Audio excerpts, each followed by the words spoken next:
fanahy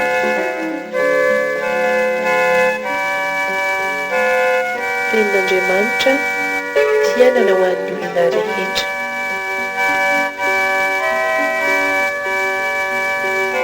Atolotry ny fikambanana hira sy filazantsara.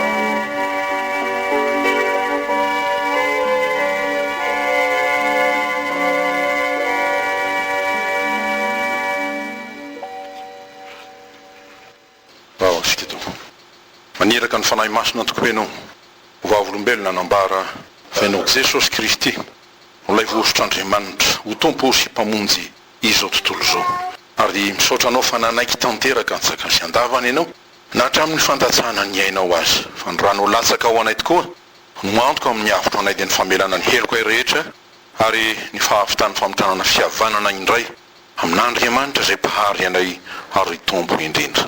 Amin'ny alalan'izany koa dia omenao ny fanahy masina fofonaina ambony ain'Andriamanitra, fon'Andriamanitra, herin'Andriamanitra mba hampiteny ny tenin'Andriamanitra eo amin'izao tontolo zao, ary amin'izany dia manangana sy maneraka mpanombo tokoa ianao zay irahanao rehefa no hamarinao sy tafianao zany ery ambony zany izy mba hiteny araka anao, hiteny ny tenin'Andriamanitra zay velona sy mahery tokoa, afaka mamelona na ny maty aza, mampahery ny reraka ary manangana tokoa ho amin'ny voninahitra ao dia ny fanjakanao mandrakizay.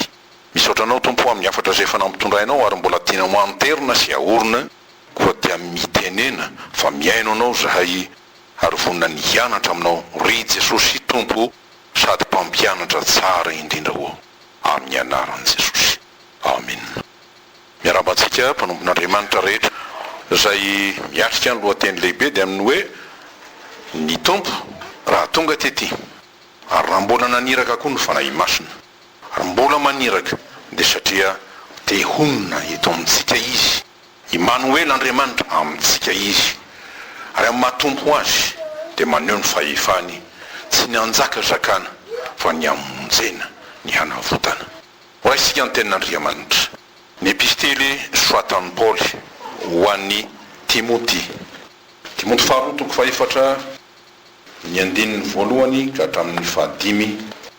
Iarahantsika mamaky zany manao hoe amin'ny anaran'i Jesosy tompo, eo anatrehan'Andriamanitra sy Kristy Jesosy zay hitsara ny velona sy ny maty ary nohony amin'ny fisehoany sy ny fanjakany no hananarako anao mafy mitoriny teny masotoa na amin'ny fotoana na tsy amin'ny fotoana, mandray se lahatra, mamposia, mananara mafy amin'ny faharipo sy ny fampianarana rehetra, fa ho avy ny andro zay tsy ahazaka ny olona ny fampianarana tsy misy tsilema fa angididy sofina izy dia hamory-mpampianatra ho azy araka ny filany, ary hampiala ny sofiny amin'ny teny marina tokoa izy ka hively ho amin'ny anganongano.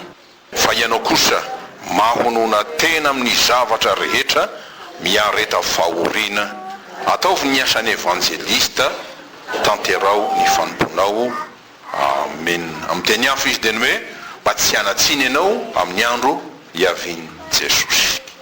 Loa FDB ho isika izay mibanjinina ny riterina ty dia hoe Andriamanitra manorina ny fanjakany, ary amin'ny alalan'ny teniny na ny fitoriana ny tenin'Andriamanitra no androenan'Andriamanitra ny fanjakany. Arak'izay dia manangana olona izy hitoron'ny teniny, atao hoe iraka hitoron'ny filazantsara.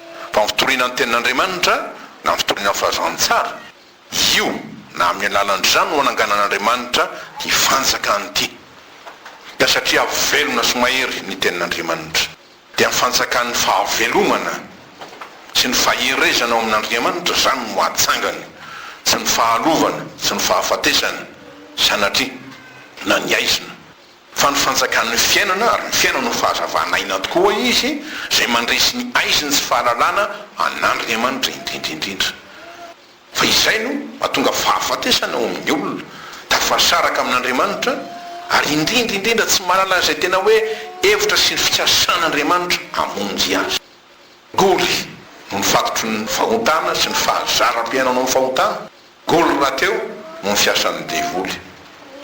Zay no asan'ny devoly, manamaizina ny olona tsy halalany ny fahamarinana ary tsy hatanteraka araka ny teny Jesosy hoe ny marina hanafaka anareo tsy ho an'ny devoly. Fanjakam-piainana, fanjakam-pahasoavana, izany no zany ten'Andriamanitra azy. Dia mitondra fanavotana ho antsika mpanota ary mandrotsaka fitahiana ary fitahiana manak'izay ho antsika.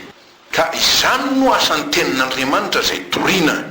Mitory an Jesosy Kristy, tenin'Andriamanitra tonga nofo, mitondra ny famonjena ho amin'izao tontolo izao. Dia araka ny tenin'ny Paoly izay verabelarintsika ny diniantsika vao tsera teto hoe Jesosy Kristy no avitra noho ny fahotantsika. Ary tsy noho ny antsika ihany no misoratra masina fa noho ny andro izao tontolo izao. Adidinao zay nandray fahasoavan'Andriamanitra amin'ny alalan'ny tenin'Andriamanitra ny mitory izany. Ary eto dia hoe ataovy antom-pahavelomanao ny mitory ny filazantsara. Atao antom-pahavelomany izy, fofinaina iainana io, hery aherezana io, toky iorenana zany ary indrindra sakafo mahavelona. Tsy ianao ihany fa ny afako. Rano marina. Zay rehetra mitory ny tenin'Andriamanitra dia tena velominy tenin'Andriamanitra arabaky teny. Io tsy dia hoe no hoaninao sy ny sotronao fotsiny fa ny ain'ny fanahanao, maha-olona anao, izay ny fototra lehibe, izay no asan'ny tenin'Andriamanitra izay torianao. Dia arakaraky ny izaranao no amelomanao ny tenanao, ny ankonanao ary koa ny maro hafa. Dia hoy ny afatry ny tenin'Andriamanitra. Zao soratra nataon'ny Paoly ho an'ny Timoty zao hoe mitoria ny teny hoy izy masotoa na amin'ny fotoana na tsy amin'ny fotoana. Mitory ny tenin'Andriamanitra satria io ny fototra izay anorenany io fanjakany ary io orenany. Dia hoe fanjakam-pahasoavana, fanjakam-piainana, fanjakam-pahavelomana izany. Ahoana zany? Ny tenin'Andriamanitra ny fototra ny zavatra rehetra satria nahariny zao rehetra zao izy. Izy nampisy aina izao rehetra zao. Ary raha tsy izy dia tsisy aro ny soratra masina izao rehetra zao. Zany hoe tsy tonga ho amin'ny fahavelomana. Dia miaraka amin'izany ny tenin'Andriamanitra koa miazona izao rehetra izao. Ka miazona azy ho amin'ny aina, zany hoe ny velomany. Ka ny tenin'Andriamanitra no miahantsika mba ho velona. Zavatra zany. Sy ny apôstôly toko 7:7-8 tononina anelanelana ihany moa izy ireny ho anareo izay mandray an-tsoratra. Ary indrindraindrina ho antsika olombelona dia ny tenin'Andriamanitra no manome aina fa indrindra mampaharitra aina na fahavelomana ho antsika araka le teny hoe izay mino dia izy no manana ny fiainana mandrak'izay. Tanteraka izany satria velona sy mahery tokoa ny tenin'Andriamanitra, zany hoe manana fahefana hitondra fahavelomana, hanome fiainana ary fiainana lavorary, zany hoe amin'ny fahafenony. Ampy ho anao ny fahasoavako tsy inona io fa ny fiainan'Andriamanitra izay omeny antsika romeny tokoa tsy misy fetra. Dia ampitorian'Andriamanitra antsika ny teniny satria misy tanjona kendreny ao. Hitany fa eo fanjakan'ny aizina dia inona no andrananao? Dia ny androdana, anafona. Zany fanjakan'ny aizina zany. Fanjakan'ny aizina moa dia ny hoe tsy mahalala an'Andriamanitra, rehefa tsy mahalala azy dia maty ny dikan'izany. Ka ny fiasany ty fanjakan'ny aizina ty dia ny mamono ny aina, mahatonga fahafatesa. Tsy maintsy harodana izany, tsy maintsy foanana izany, tsy maintsy fongorana izany, fa tsy izany no voa izay nambolen'Andriamanitra, fa ny voa tsara dia ny voan'ny tenin'Andriamanitra atao hoe teny fiainana izy. Rehefa harodana zany dia atsangan'Andriamanitra ny fanjakan'ny fiainana na fanjakan'aina zany. Dia tahakan'io no antony nanino reny, nanano tompo an'i Jeremia, inona no teny baiko mihitsy ary toky nomeny azy. Ino ro izy?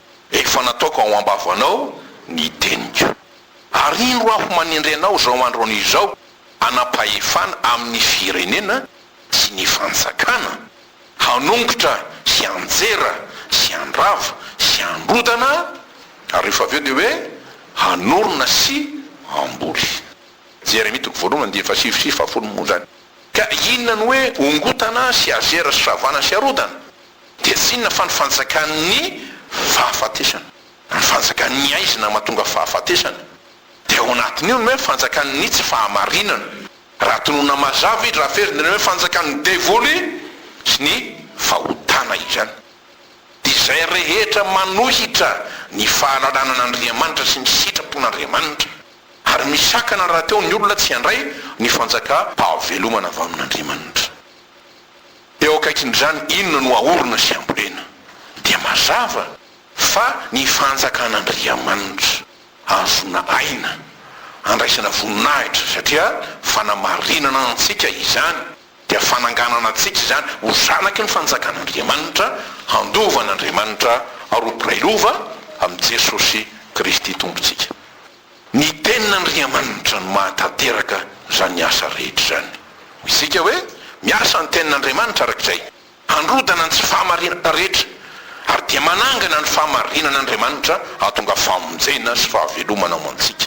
Io dia araka ny tombavaka nataon'i Jesosy tokoa ho an'ny mpianany. Aonao izy manamasina azy amin'ny fahamarinana ny teninao no fahamarinana. Azotsika hoe homehoery izy avy amin'ny teninao, andresen'ny fahafatesana, andresen'ny fahalovana rehetra, andresen'ny fiasan'ny ota sy ny asan'ny devoly ary hahavelona azy ao aminao.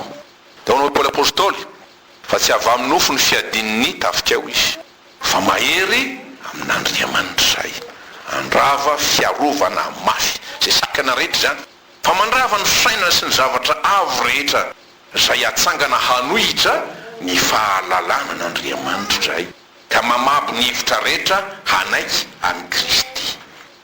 Ino teo fisainana avo entina nometra'Andriamanitra dia ny tsy fahamarinana rehetra izy zany hoe zay rehetra mifanohitra amin'ny hevitry ny soratra masina hahatonga famonjena. Saina sy fomba n'izao tontolo zao zany ary ina tonga ny Paoly hiteny tsy mandeha ara-nofitsika ary zay hoy izy ny sainay zao manana ny sain'ny Kristy zay, zany hoe ny hevitra araka an'Andriamanitra ny fisasan'Andriamanitra ho amin'izany koa no anirahan'Andriamanitra anay tsy amin'ny herinay na ny tanjakay na ny fisainanay fa amin'ny herin'Andriamanitra irery dia amin'ny fanahy masina mba habambo zay rehetra manohitra hanaiky ny filazantsarany Jesosy Kristy fizay ny famonjena ho azy. Ary rehefa zany toy ny nampon'ny tsy fahamarinana drafapoana ny haitraitra resy lahatra dia miova ny fiainana zany olona zany hanolo tena amin'ny tompo hoe ty aho tompo i raha ho aho manompo an'Andriamanitra. Ka raha fintinitsika dia teny velona sy teny mahery tokoa ny tenin'Andriamanitra, teny fiainana izy manana fahefana afaka mpisy aina manangana na avy amin'ny maty azy. Arak'izay tahaka ny nanjakan'ny fahafatesana tao amin'ny ota dia izay koa no anjakan'ny fiainana ao amin'ny fahamarinana dia ao amin'ny tenin'ny soratra masina izany satria rehefa raisitsika ny tenin'Andriamanitra dia io no mamelona antsika. Rehefa eketsika hanapaka ny fiainantsika ny tenin'Andriamanitra dia mandidy sy manapaka fiadanana sy fahasoavana ho anao izay mandray azy izy. Zay nge ny zava-dehibe fa ny tenin'Andriamanitra no loharano fahasoavana rehetra sy ny fanomezan-tso rehetra.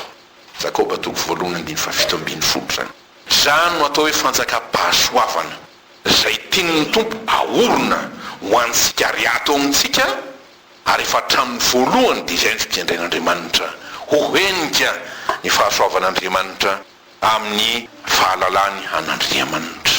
Zay ny planin'Andriamanitra hatramin'ny voalohany dia hoe hatramin'ny sa hidendry zany mandraka ankehitriny.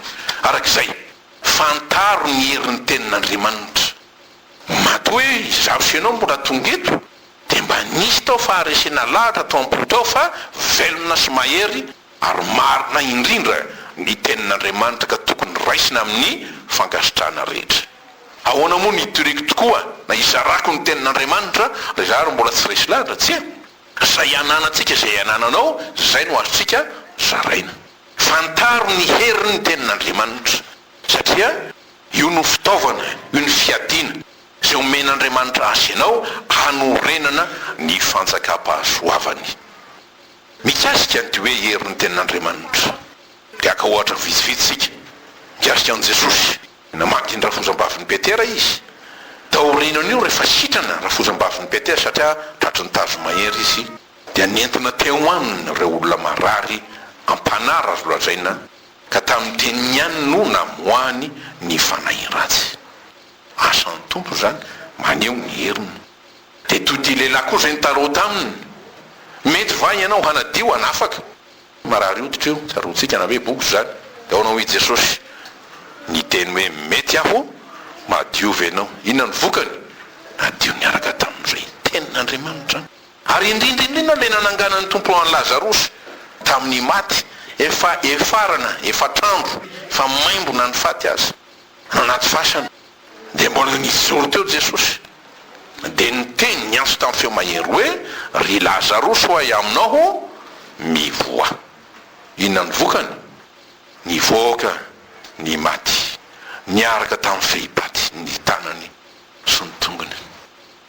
Mampiororona mijery zany zany eritrereto ambe zany ka malahelo tsika rehefa hoe sarany ava-malala ary mba tiatsika de nahitazo velona ary zay indrindra ny asan'ny filazantsara ny hoe sambatra ny maty ao amin'ny tompo de fitenitsika hoe fialoavan-dalana ihany ny azy fisika rehetra mbola anaraka ora sitrapon'Andriamanitra raha miavina tsara ny teniny milazy zany fa tsy voafehy ninninna ny tenin'Andriamanitra tsy voasaka ninninna ny tenin'Andriamanitra. Ny tompo mera milaza hoe miasa ako iza mono asakanao izy de amin'ny alalan'inona zany ny tenin'Andriamanitra zay omban'ny fanany Andriamanitra ary tahaka an'izay ny teneny tamin'ny Jeremia fa izay tsy tahaka ny afo va ny tenikeo Jehova ary tsy tahaka ny kanota manorotoro ny vato lampy izy va rehefa taniny io afo eo mitsonika. Ina moa ny tena mampitsonika ny fotsika zao eo anatrehan'Andriamanitra raha ny tena marina de ny afo ny fitiavana tanao zany malefaka mora fanahy kanefa mahery indrindra satria afo ary afo masina indrindra fa raha izana ianao be terenaka vozonana ka hoe minosa de manesaka maro tsy mitoro satra ianao io mibeba ianao fa tsy taitra izy fa rehefa vangin'ilay afo masina fitiavan'Andriamanitra de tanteraka araka moalaza ny soratra masina hoe ny fahalemen'Andriamanitra dia mahery noho ny olona meteza mba ho vangin'ny ho afo masina iny. De oe reo fanambarana hafa milaza ny tenin'Andriamanitra toy ny hoe aty amin'ny salamo zany ny tehy ny herinao avoako Jehova izy avy eo zina hoentinao manapaka eo amin'ny fahavalonao. Ny tehy ny herin'Andriamanitra de tsy inona fa ny tenin'Andriamanitra. De hoy Paoly arak'izay satria manana aritsika amin'ty hoe androtana andravany tsy fahamarinana rehetra ny asany maisina raiso ny tenin'Andriamanitra ho sabatry ny fanahy izy. Inona ny dikan'izany?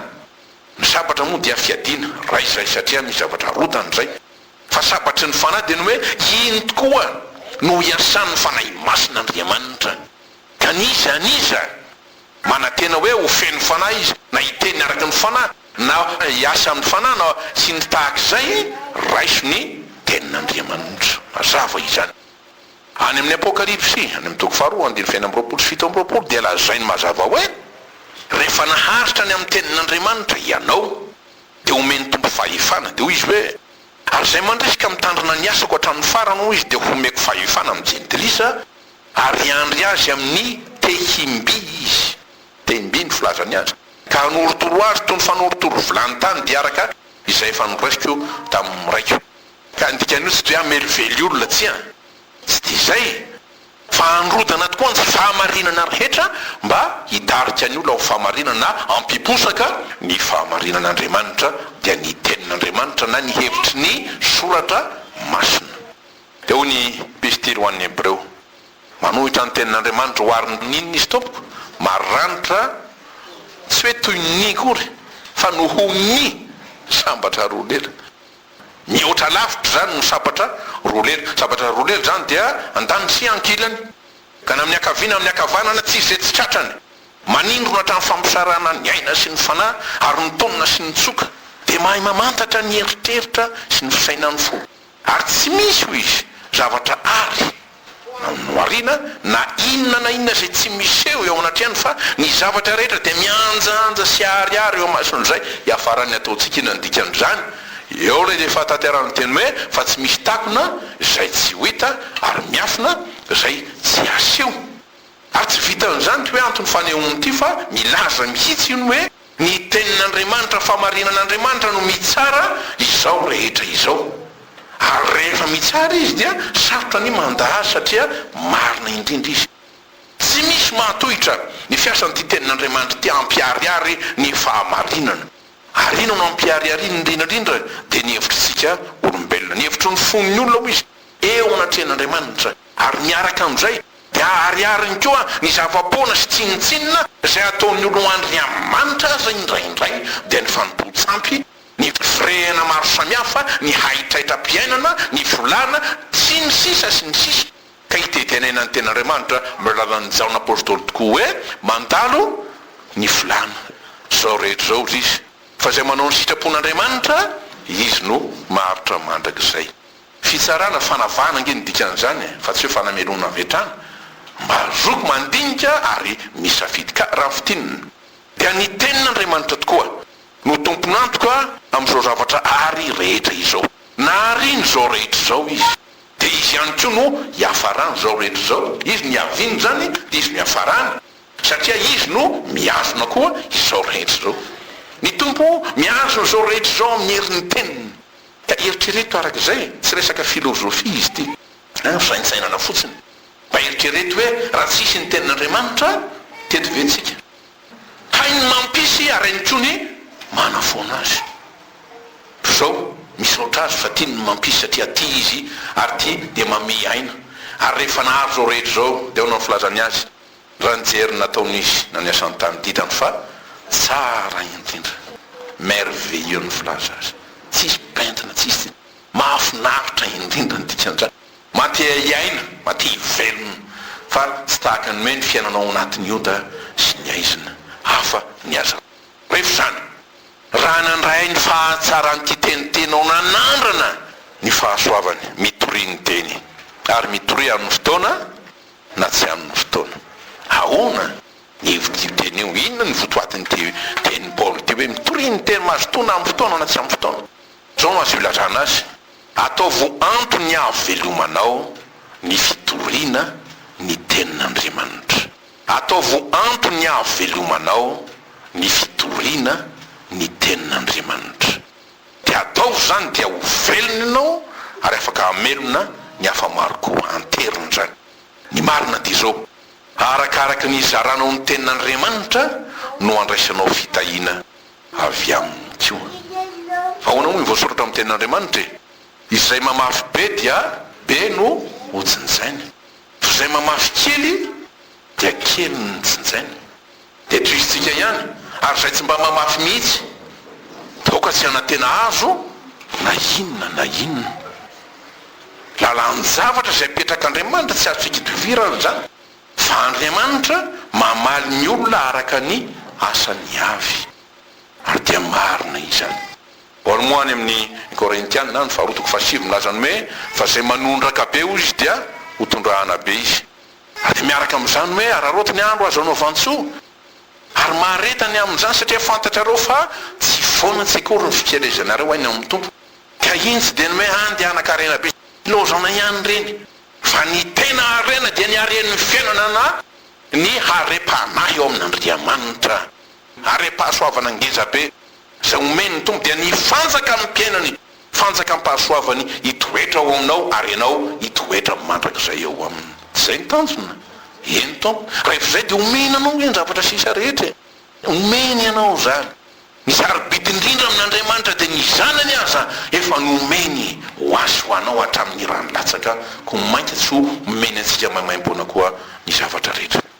raha lazaina hoe izy amonina noratra tokoa ty teny ty dia mazava va Paoly apôstôly fa ny fantaniana dia hoe iza tokoa moa izy ary nahoana ny amina tonga azy anao zao soratra izao izy lay mpanohitra mafy ny filazany tsara tsy hoe nanono tena hoe mpanompon'ny Kristy tena hoe ao andevon'ny Kristy fa eto koa dia mbola mampirisika mihitsy mitona hoe mitory ny tena mazotoana amin'ny fotoana na tsy amin'ny fotoana tahaka ny olona mainy hafa nge zany mandory io ary zay tokoa hoe rehefa nandray an Jesosy na fantatra ny fitiavan'Andriamanitra dia hono izy ny fitiavan'ny Kristy no maniry anay zany hoe tsy azonay mitoetoepona sanatria tsapany tokoa ny alaliny ty fitiavan'Andriamanitra ka na amin'ny rano fo taminy dia hono izy raha ny fidin'ny tompo izy misaotra ny Kristy Jesosy tompontsika ho izy zay nampahery hafa nataony mahatoky aho ka mitendreny ho an'ny fanompona dia izaho zay mpitendry ratsy fahiny sady mpanenjika sy mpampahory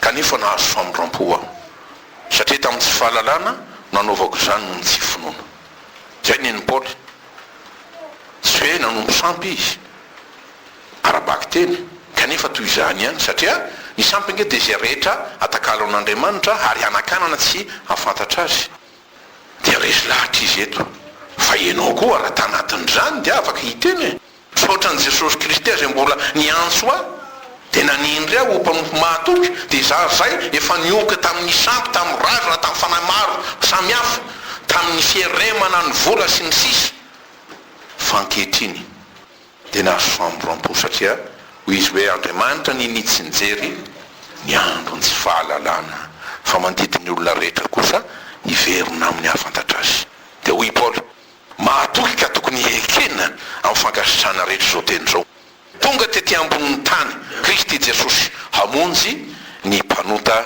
ary amin'ireny hoy izy dia izaho no lohany ka raha izy no lohany satria fantany alaliny sy ny aben'ny faratsy ny nataony dia matoky ianao fa ao anatin'izay mahazo famindram-po zay fantatry Paoly tsara tokoa zany hoe famindram-pon'Andriamanitra nefa miaraka amin'izay koa ny hery ny tenin'Andriamanitra fa io namonjen'Andriamanitra azy dia nijoro vavolombelona izy aonao izy fa tsy menatra ny filazany tsara ao fa herin'Andriamanitra ho famonjena zay rehetra mino izy zany amin'ny jiosy aloha to amin'ny Israely zany dia vao amin'ny jentilisa koa amin'ny ivelany zany fa amin'izany no hanehoana fahamarinana avy amin'Andriamanitra avy amin'ny finoana sy ho amin'ny finoana satria ny finoana no mahatonga famonjena sy andraisana famonjena ary dia tsy maintsy hampandrosoana izy araka ny voasoratra hoe ny marina amin'ny finoana no ho velona teny amin'ny Abakoka mba milany moa io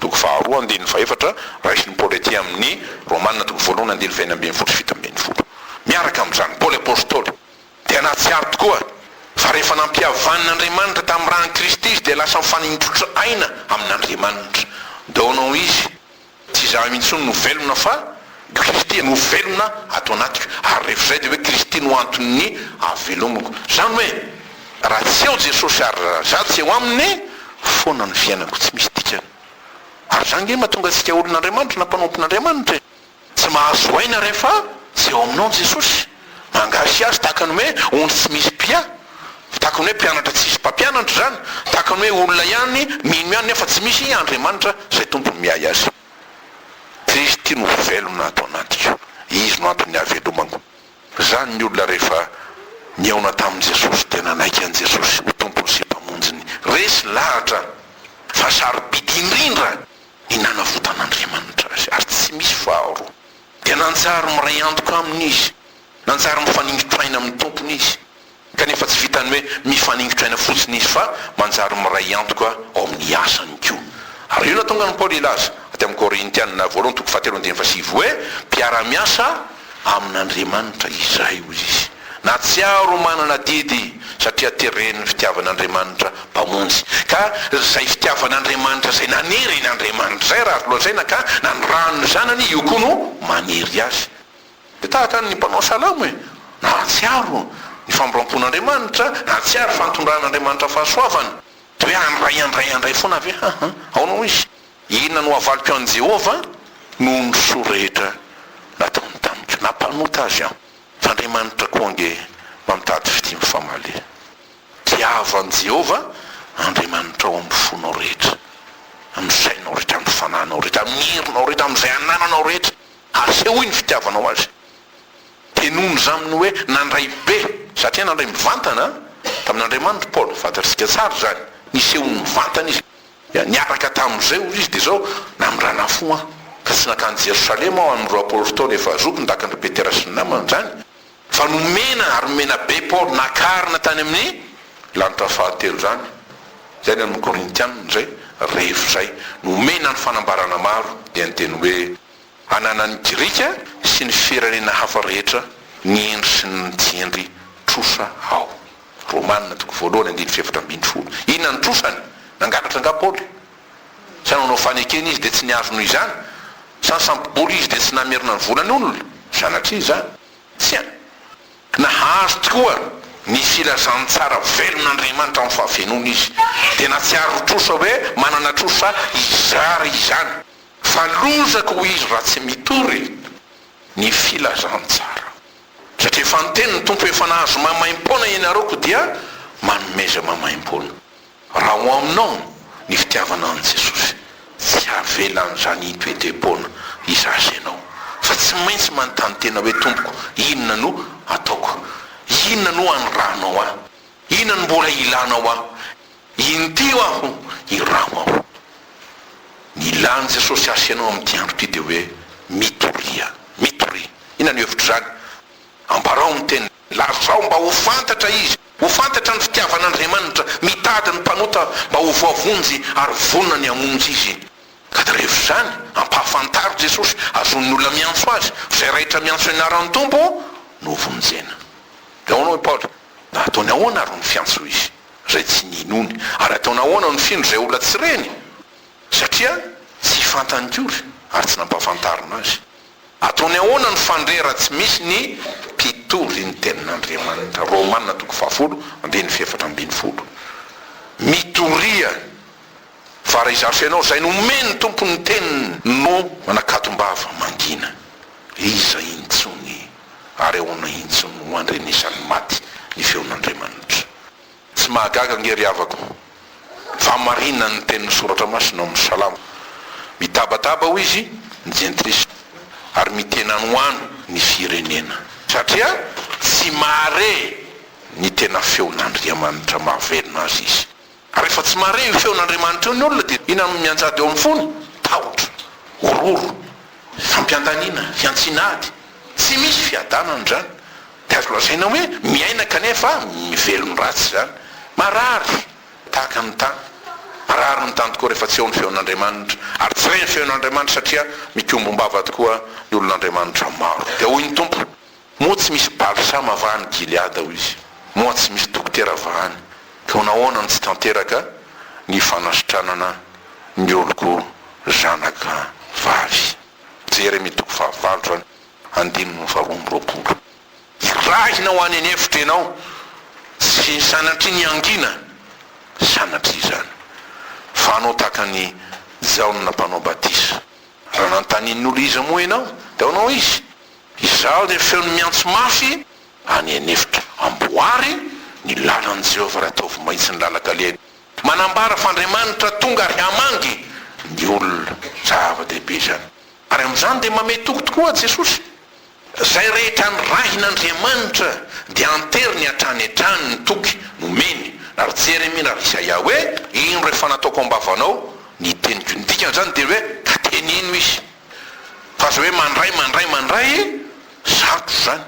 Tsy anareo tokoa arak'izay no hiteny. Fa ny fanahin'Andriamanitra no hiteny. Ny tenin'Andriamanitra amin'ny alananareo. Aza sakanana ny asan'ny fanahy masina. Aza mamono ny fanahy i Paul. Fa velon'Andriamanitra tsika dia atao velona koa ny teniny. Miteny ny tenin'ny soratra masina, ambarao ny tenin'Andriamanitra. Ny mahagaga mampieritreritra ary atao hoe mampatahotra. Dia misy tokoa ny atao hoe olona pino sasany na mihevitra ho pino kristianina. Tena mazoto izy mamonjy fotoana tahaka zao, mamonjy fiangonana. Zao nefa rehefa jerena tsy miraika. Zany amin'ny hoe izara ny tenin'Andriamanitra tsy miraika. Izara ty teny fiainany ho an'ny namany. Raha hoe nahandro aky dia any anaty aby doko anasamy rehetra. Ka ny fantaniana dia zao e. Tena voarainy marina ve ny tenin'Andriamanitra, tena azo marina ve ny heviny sy fiasan'Andriamanitra. Raha naray marina ny tenin'Andriamanitra izy sy ny hevitra ny soratra masina, afaka hitoetoetra foana ve izy tahaka an'ilay aviavy tsy namoa. Nandalo Jesosy inona ny hitany nanravina be ravina izy. Zao nitroka ny tsirony tany dia nanimba ny tany, zany ho any nataony. Dia niteny mafy Jesosy, aonao izy kapao io fa manimba ny tany. De ny hafa de zao mpimianitra nefa mpanatavitena izy manao kamo be tenda zay rehefa lazantsika azy ka sarotro izany. Eto hoe mitory na amin'ny fotoana na tsy amin'ny fotoana fa todina ny tompo raha teo ka ty anterina zany. Ataovo antony havelomanao ny mizara ny tenin'Andriamanitra, mampiteny ny tenin'Andriamanitra. Io nge tsy de hoe voaterety ambony polipitra fa am'izay nandraisanao ny tenin'Andriamanitra dia zarao iny tompoko, mba tsy ho vato mahamay eo ampelantananao ny tenin'Andriamanitra, zany hoe lasa fitsarana ho ahy satria mikobonitro ho arery ny tenin'Andriamanitra. Matotsy reny feon'Andriamanitra dia satria zay nomena azy ny mampangina ny tenin'Andriamanitra, tsy zay manohitra ny soratra masina akory mampangina azy satria zay nampanginina. Na ovinanaovina ny tenin'Andriamanitra, ny tenin'Andriamanitra tsy hay fatoranao i Paoly, tsy mba voafatotra izy. Ka izay tenin'Andriamanitra zany ao aminao izy, aiza ny Andriamanitra miteny zany ao aminao izy. Ianao no hitan'ny olona, ianao no andraindrain'ny olona mitenena reo olon'Andriamanitra ary tsarovy. Fa raha ny tompo tokoa manao hoe mitoria dia misy ny fahavalo. Rasiny tena nohatra moa nataon'ity mpanompon'Andriamanitra anankiray. Jesosy milaza ary maneraka mitoria, dina kosa nataon'ny devoly matory. Tanareo zay raha mety ny mampime zany kanefa tena mampieritreritra laliny zany. De ataony varina eo ianao, de ataony mieritreritra ianao, de ataony trapahosana ianao, de inona mba ho azoko tenenina? Na de zay ho akaikinao mitokatranonao na nome teny ve ianao na de tamin'ity andro ity azy hiteny fotsiny hoe nisy adana na omen'ny tompo anao zay. Mamahiry izy ianao ntianao amin'ny Jesosy ny adinao na mangata aminy mba andiny soratra masina iray tsy kely zay. Antony ampolisian'Andriamanitra antsika ny teny de satria ny devoly de tsy mba matory tokoa zay. Izy mety mampatory fa izy tsy mampatory. De maro ny mpangalatra ny fahamarinana ary tsy ny fahamarinana fa ny fanahin'ny olona. Ao no Jesosy inona ny asan'ny mpangalatra? Tsy avy raha tsy hangalatra sy hamono arandringana izy. Le misaotra ny tompo zay ny teny kosa, zao izy avy mba hananany fiaina nanany ondro zany sady hananany be dia be. Inona ny tiany Jesosy lazaina amin'io? Tio be dia be milaza inona io? Tsy hoe ny fahafenontsika na mihoatra tahaka ny mpanao salamy David zany ny amin'ny salamy fahatelo amby roapolo hoe ny kapokako feno dia feno. Fa milaza indrindra ny fon'Andriamanitra zay tsy haiferana ary tia manome ary tahaka ny toerana tahaka zao dia tsorona vavadin'ny lanitra zay rotsany atao hoe gorodana ny tenin'Andriamanitra. Dia ny fitiavan'Andriamanitra miteny amiko mba ho velonao fiainana be dia be. Zay no maizy ny fanjakan'Andriamanitra ry havako, fanjakam-piainana na fahafenom-piainana izy. Io fahafenon'ny fiainan'Andriamanitra io no omeny. Fa raha misy banga mantsy eo amintsika io dia zay mahasaho-zanona antsika, zay ny idiran'ny fisalasalana amintsika. Feno ny fanomezan'Andriamanitra ty teny fiainana ity, zavatra lehibe. Ary ny famenony azy na ny fanomezany azy dia ny osotry ny fanahy masina, fanahy mahavelona, fanahanaina. De ao anao i Jesosy raha mamaky ny filazany tsara ianao dia tsarovy. Ny fanahy tokoa ny mahavelo izy nofo tsy mahasona inona na inona. Ny teny zay nolazaiko taminareo dia fanahy sy fiainana, fanahy mahavelona. Inona lazain'ny Paoly amin'ny Romanina tokoa fahavalo ndininy voalohany, zay rehetra ao amin'ny Kristy dia tsy misy manameriko azy fa ny fanahanaina na afaka na fanozona ny ota. Zavatra lehibe loatra zany. Todina arak'izay ny tompo hamonjy. Raha velona koa ao izy dia tsy sitrako ny hafatesan'ny ratsy fanahy, fa ny alany ratsy fanahy amin'ny lalana mba ho velona. Ahoana moa no hafantarany hoe ahafaty azy ny lalana iny raha tsy mitory sy manambara aminy zaho sy anao? Apetraka ao alohanao ny tompo lalana roa, ndray ny fiainana, ndray ny fahafatesana. Fideo ny fiainana mba ho velona ianao. Mitory ny tenin'Andriamanitra mba tsy hadininy Jesosy amiko sy aminao ny ran'ny olona. Fezitsika zao dinika fampitan-kafatra lehibe zao. Torio tokoa ny tenin'Andriamanitra ary tsinony zany fa hoe zarao ny fitiavan'Andriamanitra, zarao ny fitiavana. Io manoratany azy, io fampitan'ny havana. Omeo ny olona Jesosy lay mofon'Andriamanitra tokoa, lay masina indrindra azo antoko indrindra midina avy any an-danitra. Ndray areo moa reo Israely hoe inona famantarana ataonao ny tamin'ny razanay aza dia nisy mana tany anefitra tamin'ny andro Mosesy zany. De ao anao Jesosy zay mihinana an'ireny ambolonoana ihany faty ihany fizamofo n'Andriamanitra zay midina avy any ambony zay manatonao risinao zay mino azy angedahita mandrakizay fa izao naneon'Andriamanitra tokoa ny fitiavany amintsika ary ny fitiavany antsika Andriamanitra naniraka ny zanan'ilay tokana tamin'izao tontolo izao mba hahavelona antsika amin'ny alalany ka dia notoriana ny tenin'Andriamanitra no aina sy famelombelomana izao tontolo zao ho an'izay toriana izany dia loharano fahasoavana sy fitahiana mandrakizay izy rehefa izany ampahafantaro ary zarao ny afatry ny tompo fa io no mahavonjy olona io no anorenany ny fanjakam-piadana sy ny fahasoavany eo aminy mba hazony iry zentiko mitodika amin' Jesosy zay miteny sy miantso azy hoe antsoy aho fa zay rehetra miantso ny aran'ny tompo tokoa no vonjena ary dia mijere aho izy dia ho voavonjy ianareo ry vazatany rehetra fa izao misitrapony raiko Jesosy dia nazony zay rehetra mijery ny zanaka ka mino azy fiainana mandrakizay ary izaho anangana azy amin'ny andro farany amin'ny Jaona 4:9